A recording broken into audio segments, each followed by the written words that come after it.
അസ്സലാമു അലൈക്കും വറഹ്മത്തുള്ളാഹി വബറകാതുഹു.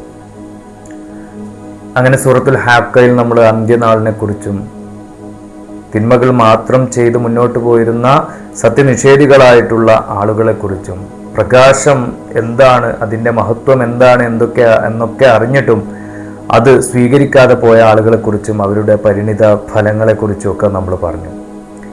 ഇനി പറയുന്നത് ആ ഒരു വ്യക്തികൾക്ക് തന്നെയുള്ള മറ്റൊരു മുന്നറിയിപ്പാണ്, അല്ലെങ്കിൽ അങ്ങനെ ചെയ്യുന്ന ആളുകൾക്കുള്ള മറ്റൊരു രീതിയിലുള്ള മുന്നറിയിപ്പും അതിനുശേഷം നല്ല കാര്യങ്ങൾ ചെയ്തിട്ടുള്ള ആളുകൾക്കുള്ള പ്രതിഫലത്തെക്കുറിച്ചുമാണ്. അഊദു ബില്ലാഹി മിനശ് ശൈത്വാനിർ റജീം. ബിസ്മില്ലാഹിർ റഹ്മാനിർ റഹീം. യൗമഇദിൻ തുറദൂന ലാ തഖ്ഫാ മിൻകും ഖാഫിയ فأما من أوتي كتابه بيمينه فيقول هاؤم اقرءوا كتابيه إني ظننت أني ملاق حسابيه فهو في عيشة راضية في جنة عالية قطوفها دانية كلوا واشربوا هنيئا بما أسلفتم في الأيام الخالية. അങ്ങനെ അന്നത്തെ ദിവസം രഹസ്യങ്ങളൊന്നും തന്നെ മൂടി വെക്കാൻ കഴിയില്ല, എല്ലാ രഹസ്യങ്ങളും വെളിവാക്കപ്പെടുമെന്നാണ് പറയുന്നത്. അപ്പം നമ്മൾ സ്വന്തം ജീവിതത്തിൽ തെറ്റുകൾ ചെയ്തുകൊണ്ടിരിക്കുന്ന ഒരാൾ, നമ്മൾ രഹസ്യമായിട്ട് ചെയ്യുന്ന തെറ്റുകളെ പോലും ഇസ്ലാം വളരെ ഗൗരവമായിട്ട് കാണുന്നത് പിന്നീട് അത് പരസ്യപ്പെടാനുള്ള സാധ്യതയുണ്ട്. ഒന്ന്. രണ്ട്, രഹസ്യമായിട്ട് തെറ്റ് ചെയ്യുന്ന ഒരാൾക്ക് ജീവിതത്തിൽ നന്മ, അള്ളാഹുവിന് വേണ്ടിയിട്ട് നന്മ ചെയ്യാൻ കഴിയില്ല.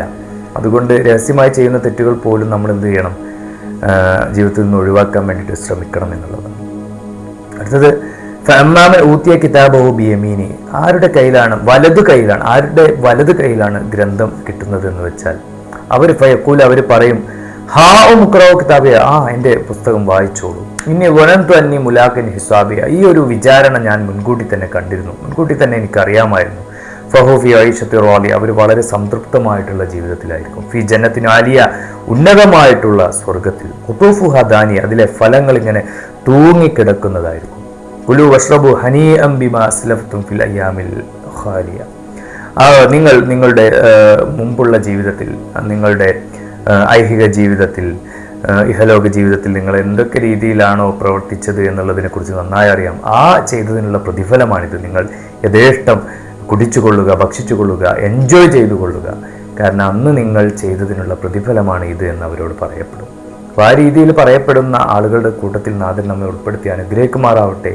സ്വർഗം കിട്ടുവാൻ വേണ്ടിയിട്ടും ഇത്തരം വലിയ പരിഗണന ആ ഒരു സമയത്ത് റബ്ബിൻ്റെ അടുത്ത് നിന്ന് കിട്ടാനും വേണ്ടിയിട്ട് നമ്മളെല്ലാവരും ശ്രമിക്കേണ്ടതുണ്ട്. നാഥൻ അതിൽ നമ്മെ അനുഗ്രഹിക്കുമാറാവട്ടെ. ആമീൻ. അസ്സലാമു അലൈക്കും.